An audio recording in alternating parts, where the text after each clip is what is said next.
Hi, el día de hoy vamos a ver el siguiente tema: circuitos digitales. El objetivo de esta serie de videos va a ser como una guía de apoyo, una guía para el alumno en el cual pueda revisar y comprender hasta cierta medida lo que constan los temas de circuitos digitales. Con ello, no se hace búsqueda de que lo que se dirá será la verdad absoluta, sino que simplemente será un recorderis o una guía de repaso. Muy bien, para comprender todo lo que constan los circuitos digitales, tenemos que empezar por preguntarnos qué es digital, porque muchas veces se nos ha dicho de que vivimos en una era digital y somos hijos de la tecnología, pero en el mundo en el que estamos tenemos que saber cómo es que la tecnología, cómo es que estos temas de circuitos digitales ha impactado tan fuerte en todo lo que hacemos. Entonces, para mí, lo que consta digital es una representación de la cual podemos hacer del mundo real a un mundo más abstracto. Este mundo real que conocemos es principalmente un mundo continuo, en el que los saltos de tiempo son continuos. Todo el mundo que vivimos tiene ciertas particulares que lo hacen infinitesimalmente pequeño. Ahora, cuando trabajamos con ciertos tipos de lenguajes como lenguajes formales o lenguajes que nos permiten abstraer todo lo que contiene el mundo en ciertos tipos de modelos, podemos ver de que aquí hay un cambio. ¿Por qué? Porque lo que se trabaja puede ser principalmente de saltos que son más representables mediante valores discretos, ¿vale? Entonces, cuando hacemos ese cambio entre el mundo que es real, que es continuo, podemos hacer un salto a lo discreto. Y en ese salto a lo discreto tenemos todo lo que nos conviene por la parte de acciones de teoremas, de ecuaciones, varios postulados, y con ello podemos entender de mejor medida todo lo que nos rodea. De esta forma podemos aplicar nuevamente en sentido contrario lo que hayamos aprendido en este mundo que tenemos formal, definido, con ciertas leyes y axiomas lógicos, al mundo real mediante una implementación, ¿vale?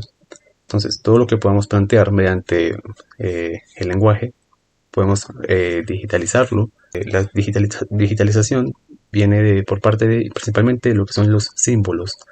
Los símbolos son lo que manejamos como nuestro lenguaje dentro de la manera formal, y ya estos símbolos podemos trabajarlos principalmente en circuitos digitales con lo que son los dígitos.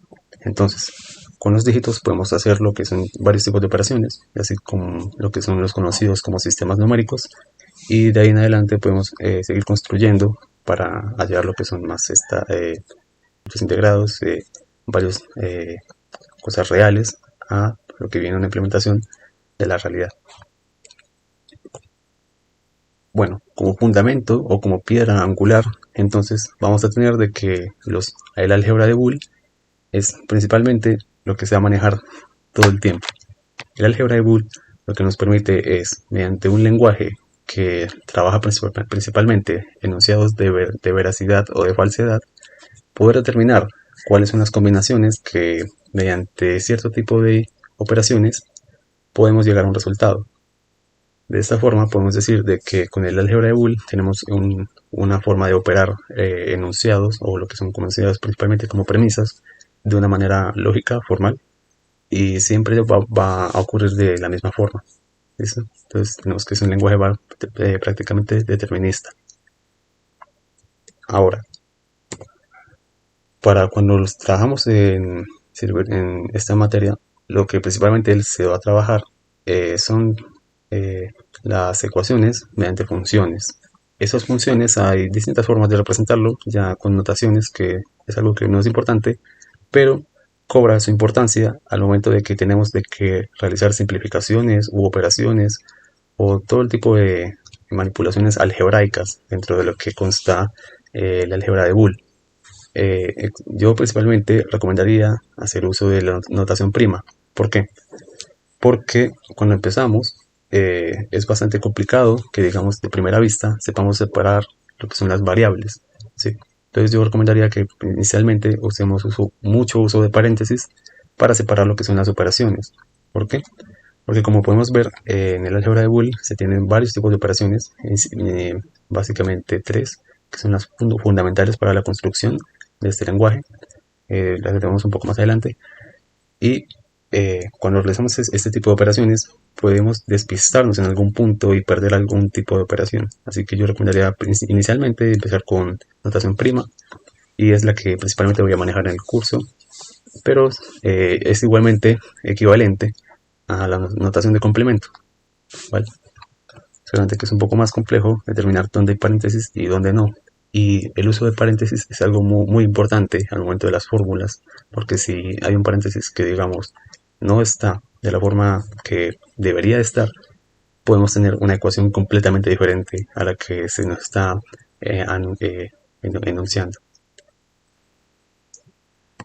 Bien, ahora, cuando empezamos a trabajar sobre este sistema que creó George Boole, tenemos de que hay principalmente tres operadores básicos lógicos. Esos tres operadores lógicos básicos tenemos que son la negación, la disyunción y la conjunción. La negación es una operación de tipo unaria. ¿Eso qué significa? Vale, de que se realiza sobre una sola variable. O igualmente puede realizarse este tipo de operación sobre lo que consta un paréntesis que tenga adentro más variables, pero eso ya son teoremas que veremos más adelante. Ahora, este tipo de negación puede verse representado también dentro de otra rama, que es la lógica proposicional, como, digamos, no P, ¿vale? Lo que implica esta es de que cuando se realiza es un complemento sobre la variable o el conjunto de variables sobre el que se está aplicando, ¿vale? Que matemáticamente puede verse como 1 menos el valor de la variable, pero en este caso estamos trabajando sobre lógica de Boole, entonces simplemente se ve como el complemento a la variable. Aparte de la disyunción que implica, esta se realiza sobre dos variables, ¿vale? Al igual que la conjunción, se realiza sobre dos variables y desde la lógica proposicional puede verse como la O débil, y la conjunción como la I, ¿vale? Esta ya es una operación binaria entre las dos variables y hay que tener cuidado con este tipo de operaciones porque en el álgebra de Boole es distinto o no se tienen lo que son coeficientes o potencias. Aquí no hay forma de categorizar ese tipo de variables. No es necesario. Vale.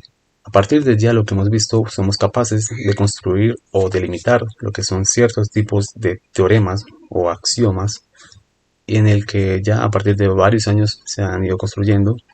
Un gran aporte que se realizó fue por De Morgan, los teoremas de De Morgan, que son estos de acá. ¿Y qué es lo que nos dicen todos estos tipos de axiomas o todos estos teoremas? Bueno, el primero es el de la asociación. Para esto hay que tener mucho cuidado porque principalmente lo que nos dice es de que es diferente organizar, digamos, este tipo de agrupación, lo que es esta conjunción XY, a este tipo de otra conjunción que hay acá, que tenemos aquí Y o Z, ¿vale? La asociación principalmente lo que nos diría es de que podemos agrupar lo que son las variables con los paréntesis de la forma que queramos, desde que siempre que sea el mismo tipo de operación entre las variables, si es o si es I, pero ya cuando trabajamos con distintos tipos de operadores hay que tener mucho más cuidado porque esa ecuación de acá es completamente diferente a este término que está acá, ¿vale? Lo que nos dice la distribución es de que podemos distribuir las variables entre cada uno, ¿vale? Y aquí hay que tener cuidado porque ya empezamos a ver cambios con lo que es el álgebra tradicional. Entonces, lo que diríamos que es una distribución acá, en esta suma, realmente ya no es una suma, es una operación de tipo disyunción. Entonces, en las disyunciones se aplica como si fuera un producto, pero realmente no es un producto. Al igual que aquí, cuando se realiza esta conjunción, tenemos de que las variables x se distribuye tanto para la y como para la z. Igualmente aquí en esta disyunción se distribuye para la y y para la z. Aquí no solamente es importante verlo en el sentido de izquierda a derecha, también es muy importante ser capaz de verlo en el sentido de derecha a izquierda.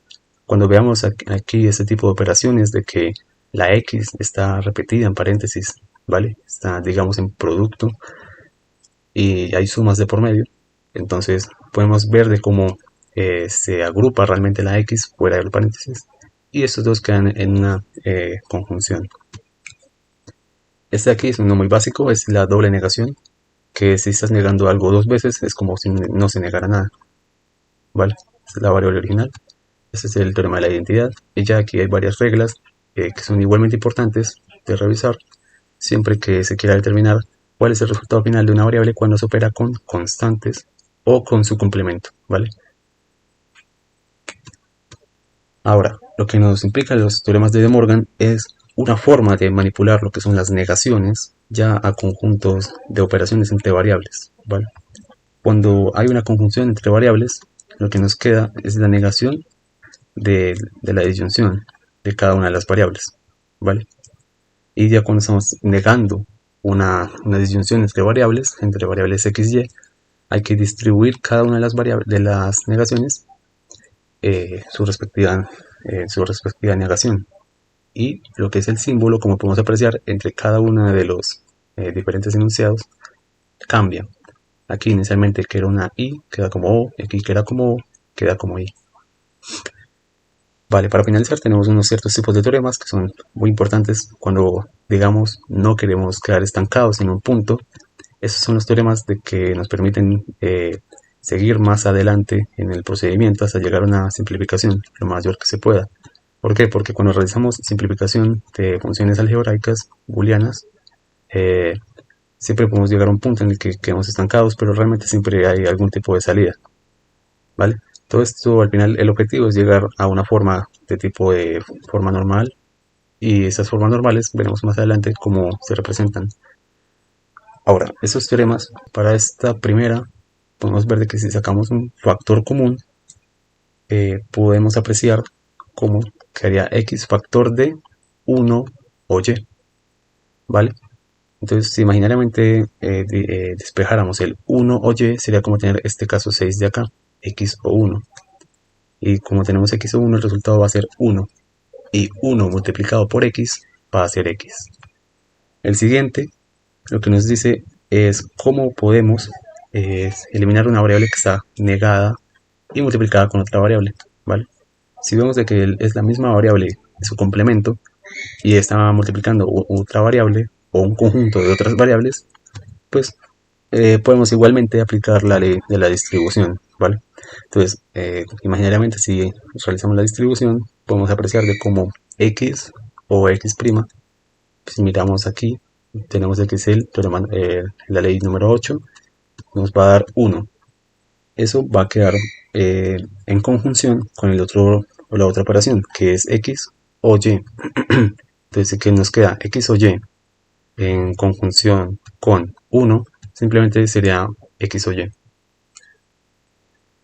Finalmente, el último teorema es el teorema del consenso, que es más poco conocido, pero igualmente importante, ¿vale? Es importante saber cuándo existe y cuándo no existe, porque podemos caer en una falsa ilusión de falso consenso, que realmente no hay.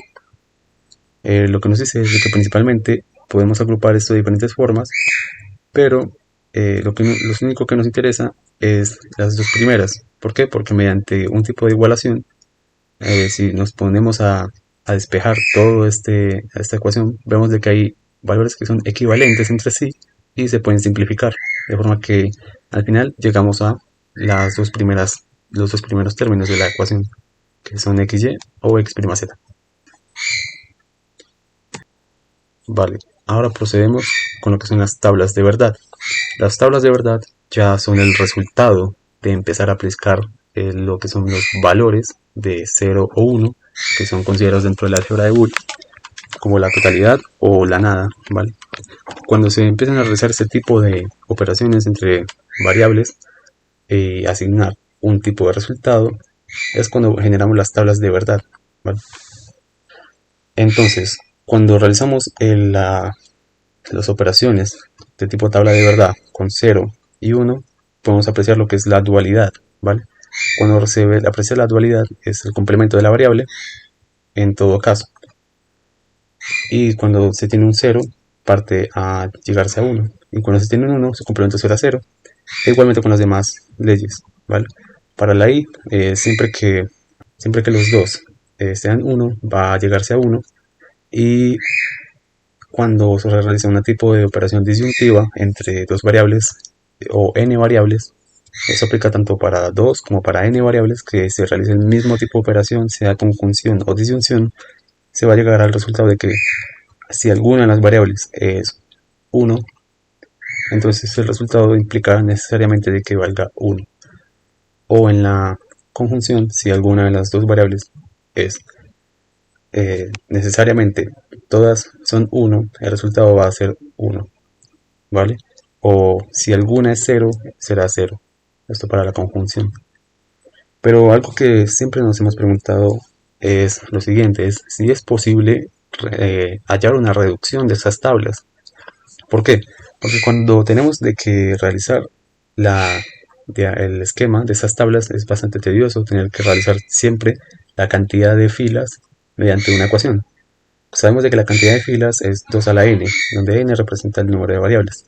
Si tenemos una variable 2 a la 1, nos quedaría como 2 filas. 2 a la 2, 4 filas, y así. Si tenemos, por ejemplo, 4 variables, sería 2 a la 4, 16.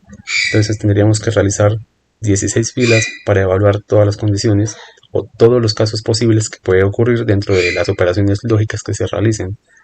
Entonces, yo me pregunté si es posible una reducción y resulta que pues sí, lo es. Es posible realizar una reducción de las tablas de verdad mediante un tipo de notación que probablemente ya exista, no desconozco cómo se llame.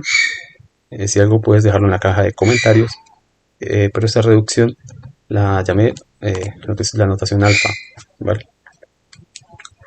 ¿Qué representa la notación alfa? La notación alfa lo que quiere representar es una superposición de las variables.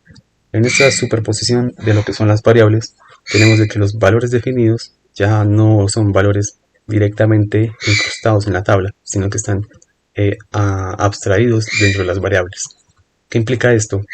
De que alfa, por definición, puede decirse que es igual a 0 o 1, ¿vale? Entonces, si alfa por definición es 0 o 1, cuando se aplique la operación de la función de transformación de la negación, tenemos de que su complemento sería alfa prima, ¿vale? Igualmente se realiza para las operaciones de tipo I y de tipo O. Estas son las tipos de operaciones, cómo quedaría abstraído en este tipo de notación. ¿Y qué quiere decir todo esto, vale? Que cuando se trabaja con dos variables, tenemos lo siguiente, de que si las dos variables son iguales, quedará esa misma variable, ¿vale? Si las variables son diferentes, nos quedará de que el resultado va a ser 0. Esto para lo que es la conjunción, y la disyunción pasa algo similar pero diferente. Cuando las variables sean equivalentes, va a quedar la variable, sea la x o la y, porque son iguales, son idénticas. Y cuando se tenga que la variable y sea distinta, entonces, distinta de la x, entonces se va a llegar a que el resultado ha de ser necesariamente 1. Esto puede apreciarse acá. Si decimos de que las variables son idénticas, vemos de que el resultado es la misma idéntica variable. Igualmente si es 1 y 1, vemos que el resultado ha de ser necesariamente 1. Y cuando sean diferentes, el resultado va a ser 0. Igualmente podemos apreciarlo acá. Tenemos de que cuando las variables sean diferentes, el resultado necesariamente ha de ser 1. Y cuando sean las variables iguales, ha de ser necesariamente el valor de la variable original.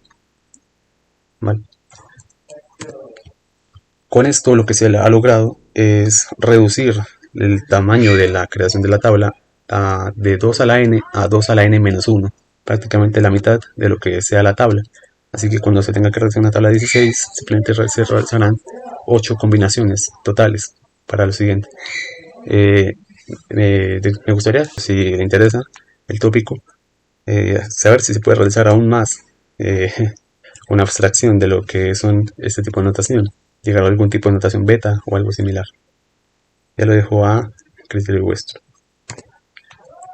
Ahora, lo que se tiene son otros tipos de tablas en las cuales ya se va a aprender pues, lo que son dentro de la lógica más proposicional, y una vista dentro de lo que es la lógica un poco más de Boole, dentro de lo que son las operaciones básicas, ¿vale? Cuando se tiene una implicación, lo que se tiene es una equivalencia. El triple igual implica equivalencia entre estas dos expresiones. X' o y es lógicamente equivalente a x implica y. En la implicación, si el antecedente es verdadero y consecuente es falso, el resultado es falso, ¿vale? Por aquí en el álgebra de Boole sería que si es 1 y 0 la combinación, el resultado ha de ser 0. Igualmente, si realizamos la abstracción a notación lambda, podemos ver de cómo una forma más fácil de entenderlo es mediante lo siguiente: cuando las variables son idénticas, el resultado siempre ha de ser 1, y para cuando las variables sean distintas, el resultado es igual al de la segunda variable, independientemente de cuánto equivalga a la primera. Es igual a la segunda variable. ¿Por qué? Porque A' es esta A' de acá, y esta A' de acá hace referencia a la variable y. Pues podemos apreciar de cuando son idénticas las variables, se adiciona un 1, y cuando son distintas, solamente depende de la segunda variable y. ¿Vale? Ahora, los otros tipos de operaciones son más complementarias entre sí, que es la O exclusiva y el bicondicional.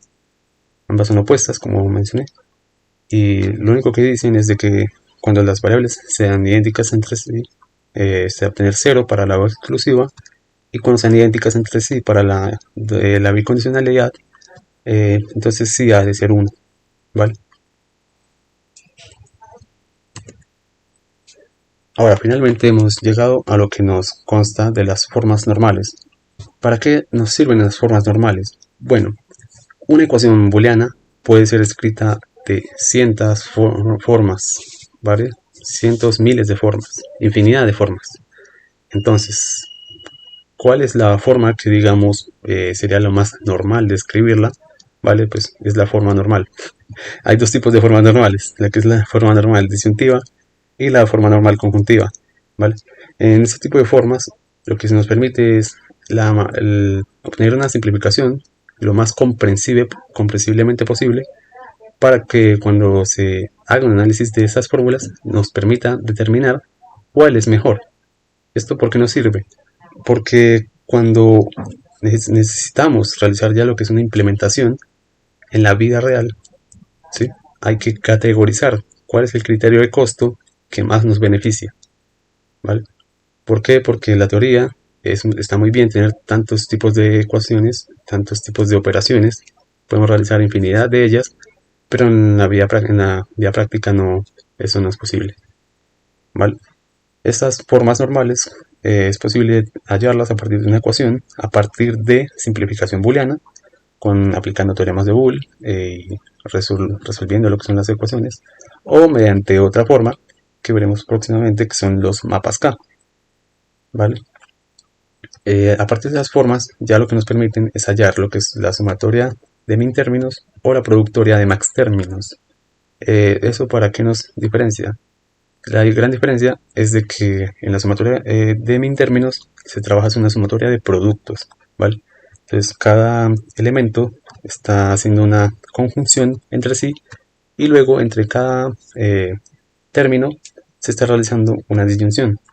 E igualmente acá en la productoria de sumas se tiene lo siguiente, que entre cada elemento se está realizando una disyunción, pero ya entre cada término se está realizando una conjunción. Para finalizar, espero darles muchísimas gracias, y para la siguiente lección se verá lo que constan los mapas K, cómo es que se realiza su creación, cómo es que somos capaces de determinar el resultado de los mapas K, y por qué nos sirven todo este tipo de mapas K. ¿Qué diferencia tiene con respecto a la simplificación booleana? ¿Qué nos facilita o qué nos dificulta? ¿Qué limitaciones o qué beneficios tiene?